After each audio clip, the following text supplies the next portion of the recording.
नीक लागे सगरो बदन पे तलवार नीक लागे सगरो बदन पे तुहार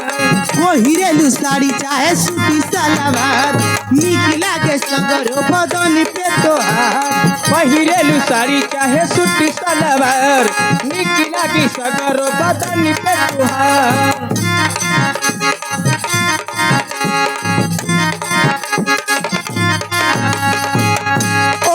मधुशाला तोहार जाम भइली बा हो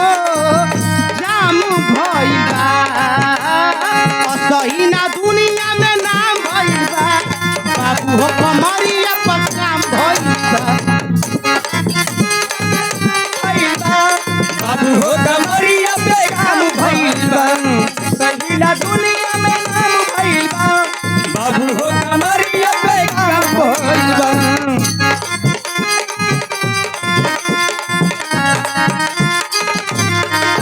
पहिरेली साड़ी चाहे सूती सलवार नीक लागे सगरो बदन पे तोहार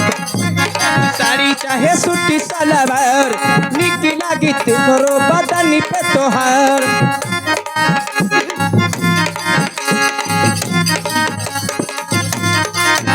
ओठी मधुशाला तोहार जाम भइल बा हो मधुशाला तोहार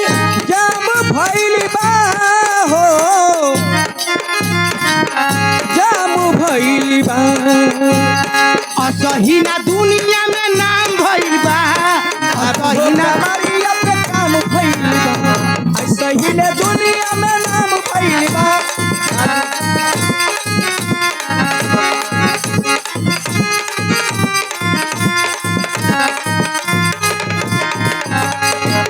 लेकिन कहे के बा वाह पढ़ले भगवान बाड़े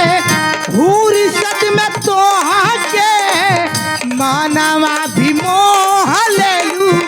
केहू के हंस के पानी बारी पूरी सच में तुहाके मनवा के मोही लेलू के हुए के हंसी के पूरी सच में तुहाके मनवा के मोही लेलू के हुए के हंसी के हो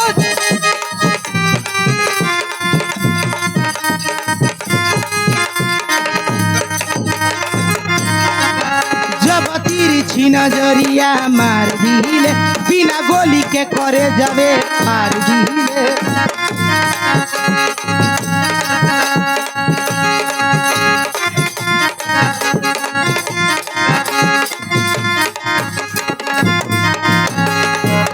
तोहरे चल जरानी सारे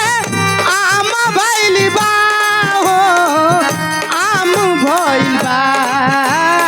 असही ना दुनिया में नाम भइल बा बाबू हो कमरिया पर काम भइल बा सहिले दुनिया में नाम भइल बा बाबू हो कमरिया पे काम भइल बा हेलो और आजमगढ़ के धरती से ए नन्ना गाली में संग दिलवो ले जा रुमाल आए दो चुमावा ले जा गाली में संग दिलवो ले जा रुमाल में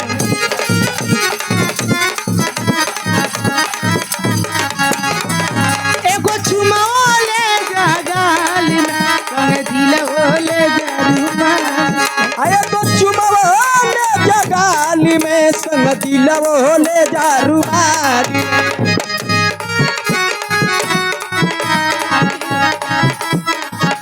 और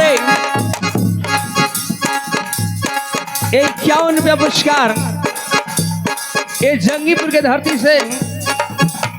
ओम श्री बौरावा बाबा झनकार ड्रामा पार्टी हाँ हाँ ये चैनल वाले भैया की तरफ से पुरस्कार बा ओम श्री झनकार ड्रामा पार्टी बौराहा बाबा इस चैनल वाले भैया की तरफ से पुरस्कार पर लाइक सब्सक्राइब कर जाइए। और इतना ना जितना कार्यक्रम आज का होता इस चैनल के माध्यम से आप लोगों को देखे की जरूर मिली भी है नहीं। पार्टी से नमस्कार बाबा। एगो चुमवले जगानी में संग दिलवले दारुमानी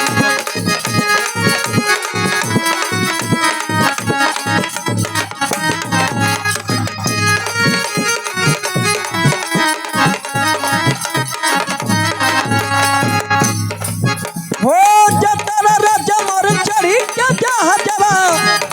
फसिहल मोहिनी के जाली में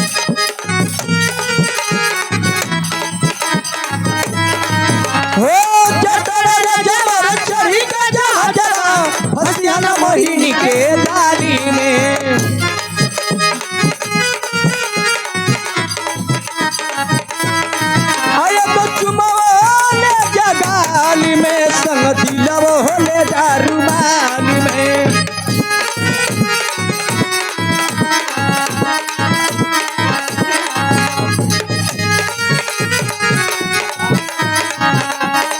और 101 में पुरस्कार देखो फरमाइश सुना घबरा मत।